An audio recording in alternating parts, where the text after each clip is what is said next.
Countdown for blast off. X minus 5, 4, 3, 2, X minus 1, fire.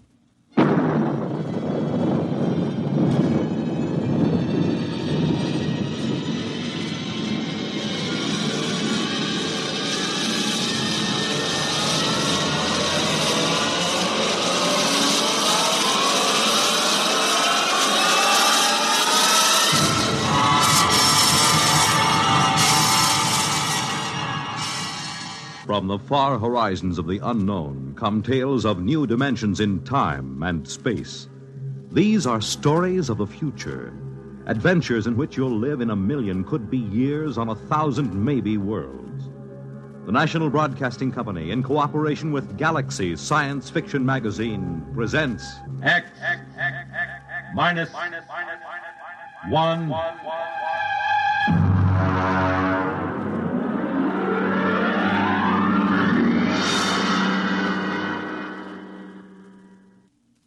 Tonight. The time is June 25th, 1962. The place, a lonely beach. The story, Saucer of Loneliness by Theodore Sturgeon.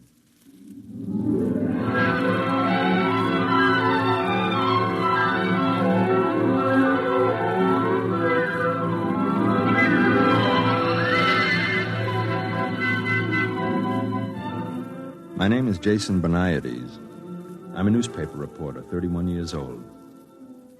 I write poetry, but I don't show it to anybody because they might laugh. And the things I write about are very important to me. I was an only child. I never went with girls much because I'm too ugly and too sensitive, and they used to hurt me. I live alone. It isn't much fun. I'm not painting this picture of myself to get sympathy. I don't need it. But it's important that you should know the kind of person I am. Otherwise, you won't understand what I'm going to tell you. It happened tonight, the thing I'm going to tell you about. Tonight. The 25th of June, 1962. I was down on the beach.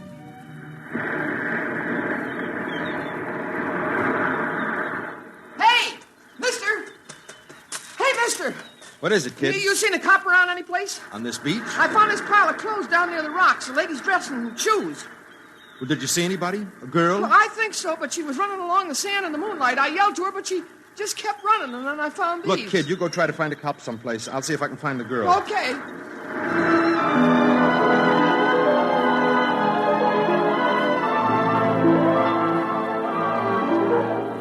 I thought to myself, she's dead.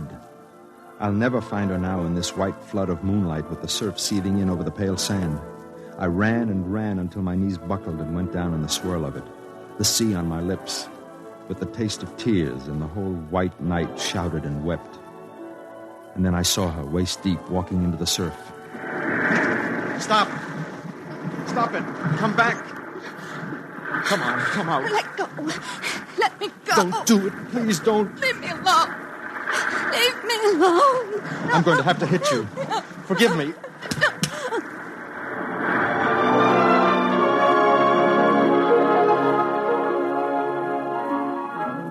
I hit her in the neck with the edge of my hand, and she slumped. I brought her ashore and carried her to where a dune was between us and the water. Then I rubbed her wrists. She had a pale, beautiful face with ancient, bottomless blue eyes. She opened them and looked at me after a moment. It's all right. Here, put my coat over you. Why couldn't you leave me alone? I couldn't. Why? Because it's important to me. I suppose you want to know why I did it. If I told you I understand, would you believe me? How could you understand? Maybe I know what it means to be lonely. That's it, isn't it? I don't know. I'm so terribly tired. Put your head against my arm and just stay. Don't be afraid. I've been looking for you for a long time. Looking for me? All my life. How did you know? I don't believe you. It's true. I found your message. Oh. So you see, there's nothing to be afraid of. Not anymore. Just rest. The moonlight is terribly white. Yes. I'd like to rest for a while.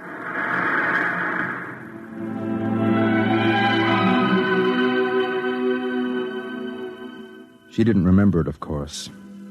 But I was one of the reporters who had covered the story when it first happened, 5 years ago.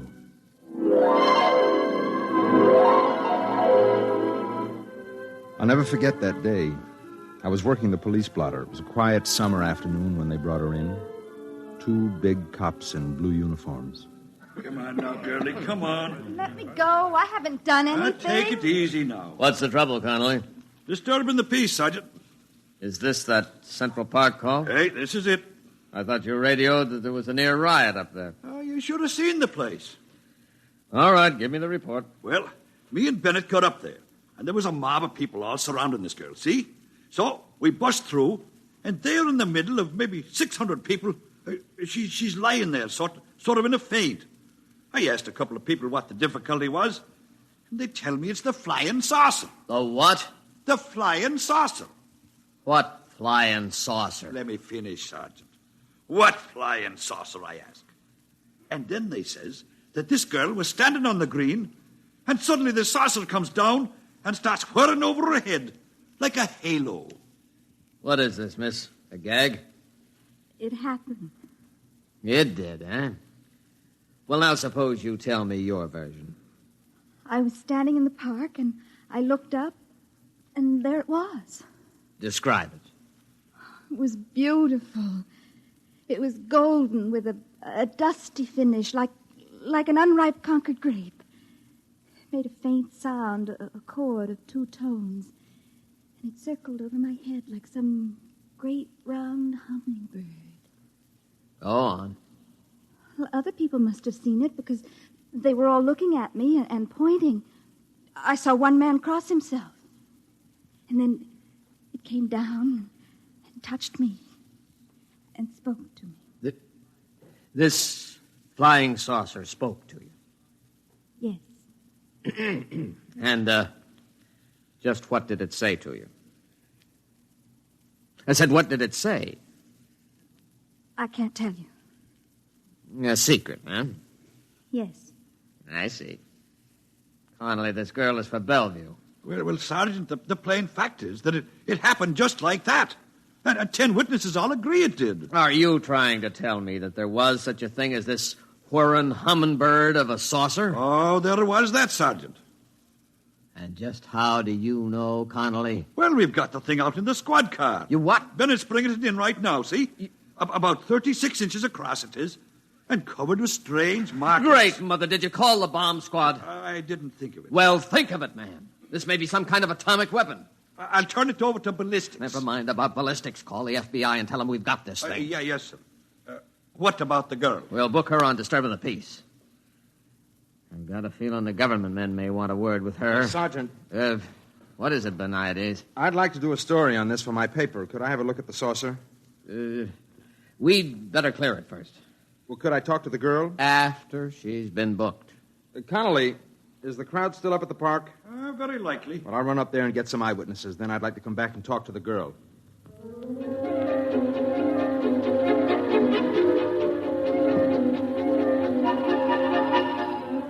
Up at the park, they were still buzzing about it.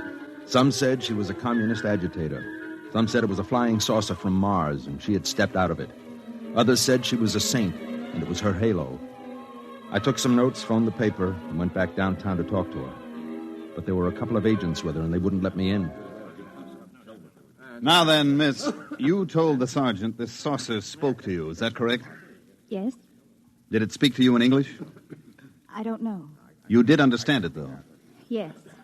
Do you speak any other languages? No. Tell me, what message did you receive from this instrument? Wasn't anything, really. Suppose you tell me. I'd rather not. Miss, let me be very frank. I'm not a policeman. I'm a security agent. That means that I deal with problems that affect the security of our country. Do you understand? Yes. Now, we've examined this flying saucer enough to know that it is not of American manufacture.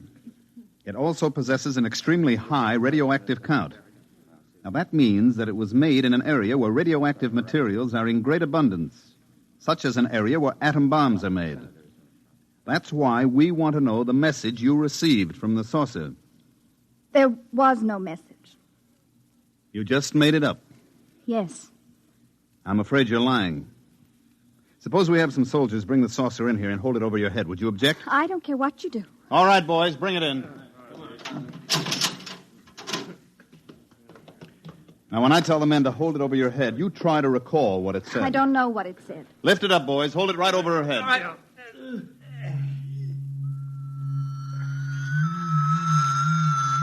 It's talking to you now, isn't it? Yes. What is it saying? What did it say? All right, boys, crate it up and send it down to the National Research Laboratories. Right. What about the girl, sir? We'll get nothing out of her. I don't believe she really knows what that humming noise is. Better have a psychiatrist examine her. Yes, sir.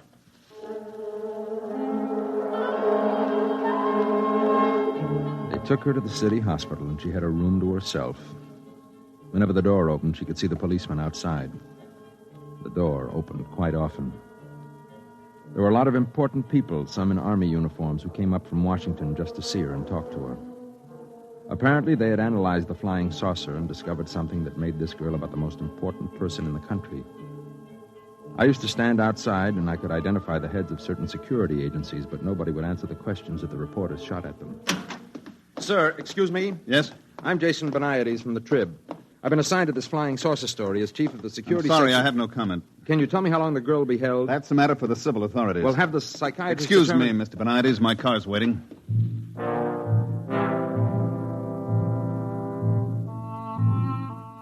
A few days later, she was released from the hospital and returned to the court to be tried on the disorderly conduct charge.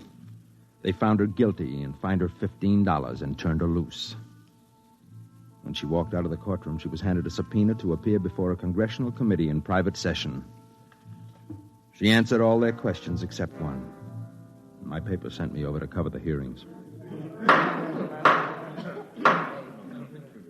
Now, young lady, I want to remind you that I'm a senator of the United States and empowered by the people of this country to ask questions relating to matters of security. You understand? Yes? Your name is Janet Boyce, is it not? I told you that. Now, at an earlier session, you testified that as a young girl, you were a member of a certain organization in your neighborhood. Would you name it? The Rinky Dinks. Who comprised the Rinky Dinks, Miss Boyce? It was just a bunch of girls who got together to play field hockey and listen to recordings. Any particular recordings? Mostly Eddie Fisher. I see. Now, this flying saucer, you said it talked to you.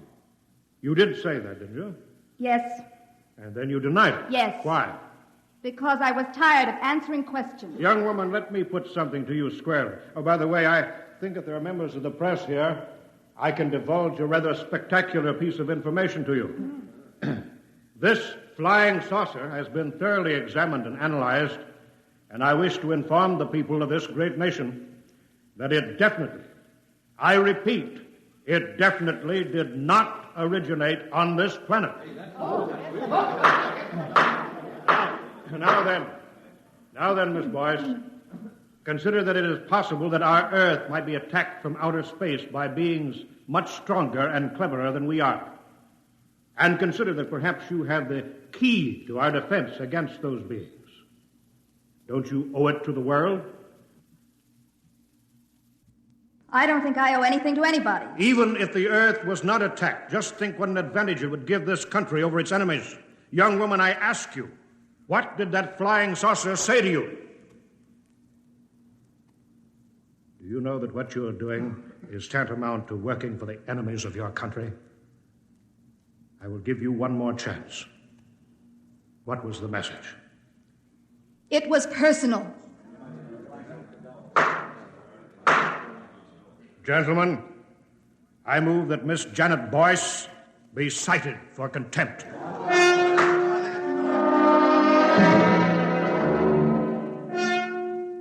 The furor was fantastic.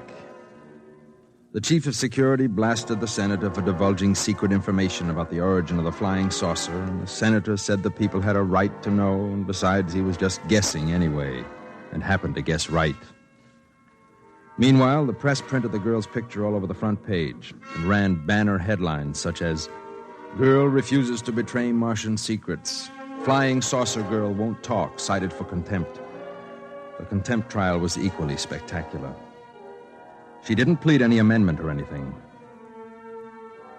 She just said the saucer was talking to her, and it was nobody else's business. She was convicted and sentenced to 5 years in prison.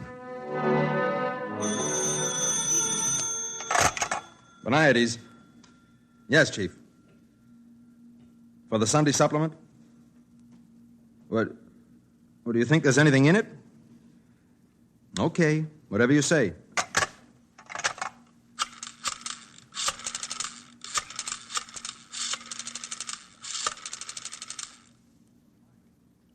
Mike, get me everything you can on that flying saucer girl, will you?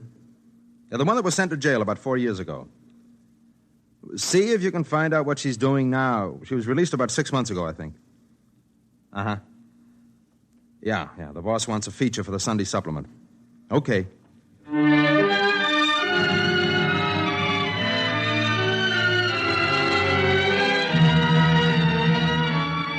I found out she had gotten a job cleaning at night in offices and stores down near the beachfront. There weren't many to clean, but that meant there weren't many people to remember her face from the newspapers. I tracked her down and caught up with her in a one-armed coffee joint about 4 a.m. Excuse me, miss. Do you mind if I sit here? No. Nice night, isn't it? Moonlight and everything. Which are you? Security, newspapers, or just somebody out for a good time? You're pretty bitter, aren't you? Shouldn't I be? Yeah, I guess you should. My name is Jason Boniades. I'm with the newspaper. It's been nice meeting you. I have to go now. Just a minute. Please. I can't blame you. How did you find me? One of the leg men located your mother. I talked to her earlier tonight. Oh. How is she? It's still hitting the bottle. The way she knew where you were, you sent her some flowers on her birthday, remember? Yes. She wouldn't talk to me. Said she didn't want a daughter who was a jailbird. Tell me how it's been. So you can write about it? I promise you I won't write anything you don't want me to write. Okay. You want to know how it's been? Right after I got out of jail, I met a man at a restaurant. Nice man. He asked me for a date. I spent every cent I had on a red handbag to go with my red shoes. They weren't the same shade, but anyway, they were both red. And I was very excited about the date. We went to a movie. Afterward, he didn't even try to kiss me or anything. He just wanted to know what the flying saucer had told me. He didn't say anything. I just went home and cried all night. And that was it? No. I had another date. I get pretty lonely. This time they arrested the man I was with. He was a Russian agent. On Christmas Eve, 4 men called me up and sang me a song. Would you like to hear the words? It doesn't matter. They go, "The flying saucer came down one day and taught her a brand new way to play, and what it was she will not say, but she takes me out of this world." I'm sorry. Now will you go away and leave me alone? Yes. Aren't you going to ask me the big question? No? Everybody does. Yeah, well, not me.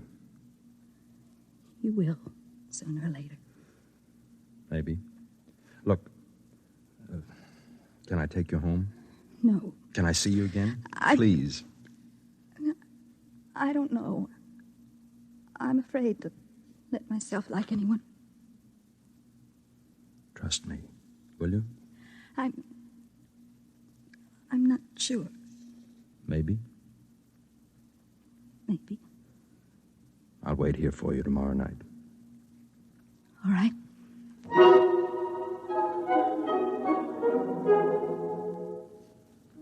The next night, I went back to the coffee joint to wait for her.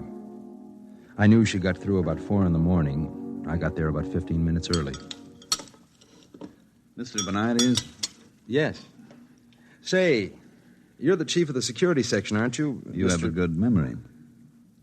You mind if I sit down? Well, I'm expecting someone. Yes, I know. Oh, I see. I'd like to talk to you. Go ahead. You probably know that we've been trying to gain the confidence of this girl for some years now. Yes. And apparently you've succeeded where we've failed. Well, not really. In any event, you seem to be making some progress. She may not even show up. I think she will. Now, I'm going to ask you to help us. Help? In what way can I help? We have reason to believe that this girl is a courier for some alien power. On what do you base that? Well, there was the incident of the saucer, of course. We've definitely established that it came from some other planet. And recently, she's been throwing messages inside bottles into the ocean. What sort of messages? They're always the same. Now, I have one right here. You're welcome to read it and see if it makes any sense. We've had every decoding expert in the service trying to break it. But we can't seem to find the key. I see. Now, she's throwing literally hundreds of these messages in bottles into the sea. We've got many of them, but not all, naturally. Now, what we're most interested in is locating the contact. Naturally. And that's where you fit in. We'd like you to gain this girl's confidence even further. Try to find out just what these messages mean, and beyond that, what the saucer said to her. You'll be doing us a favor and your country a great service. You're certain this is some subversive activity on her part? How else can you explain the fact that she won't tell us her secret? Maybe because it's hers, and everybody has a right to have something of his own. Are you, trying to tell me that you won't cooperate? I didn't say that. I'd like to remind you, Mr. Benides, that you have a duty to us. I know that. I also have a duty to myself and to God. Now, if you'll excuse me.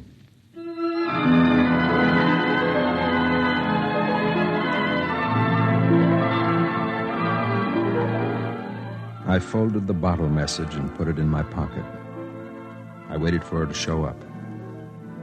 The minutes went by, and the hours, and I knew she wasn't coming. Or she had come and seen me with the chief and changed her mind.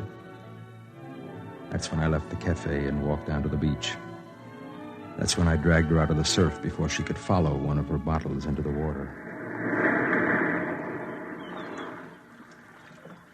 How do you feel now? Are you cold? Why should you care? I do. Is that why you were sitting with the security chief in the cafe? I didn't arrange that meeting. He asked me to spy on you. I suppose he told you about the bottles. Yes. Wonder how much of the taxpayers' money they spent gathering them up. You'd think they'd get tired of it. All the writing in the bottles is the same. Maybe you could have saved a lot of trouble. Do you think so? All of them. Judges, jailers, jukeboxes, people. Do you really think it would have saved me a minute's trouble if I told them the whole truth at the very beginning? Wouldn't it? No. They wouldn't have believed me. What they wanted was a new weapon. Some super scientific super science from some alien super race. Science. That's all they think of. No, it's pretty important.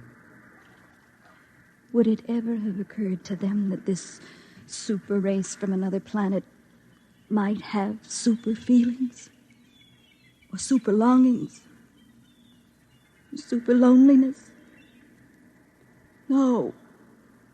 All they think about is weapons.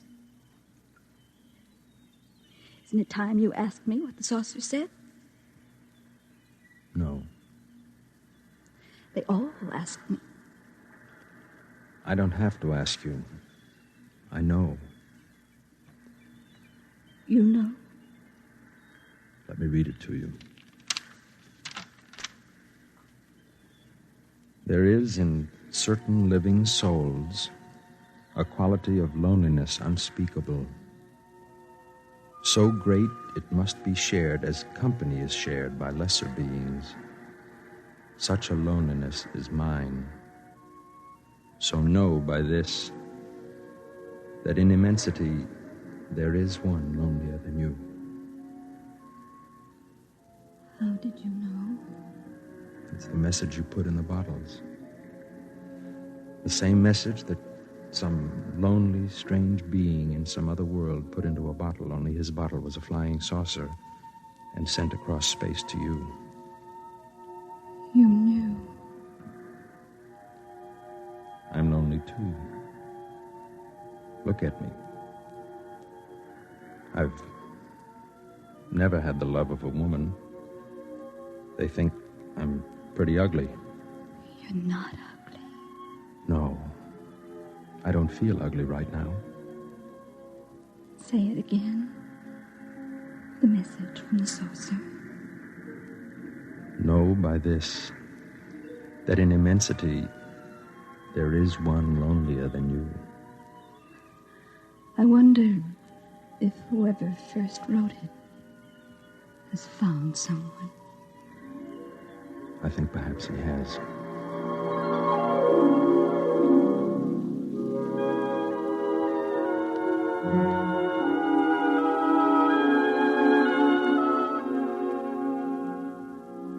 She looked at me and said nothing.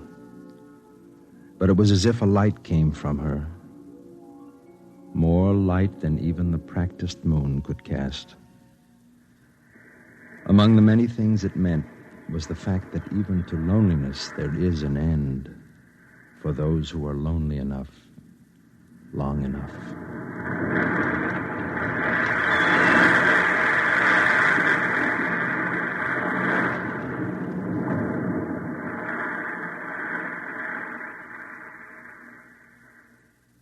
You have just heard X-1, presented by the National Broadcasting Company in cooperation with Galaxy Science Fiction Magazine, which this month features I Am a Nucleus by Stephen Barr, the story of a man who felt he was hexed because his comfortably untidy world had suddenly turned into a monstrosity of order. Galaxy Magazine, on your newsstand today. Tonight, by transcription, X-1 has brought you Saucer of Loneliness, a story from the pages of Galaxy written by Theodore Sturgeon and adapted for radio by George Lefferts. Featured in the cast were Elaine Rost as Janet, Nat Polan as Jason, William Keane as the sergeant, Jock McGregor as the cop, Mandel Kramer as the chief, and Wendell Holmes as the senator. This is Fred Collins. X-1 was directed by Fred Way and is an NBC Radio Network production.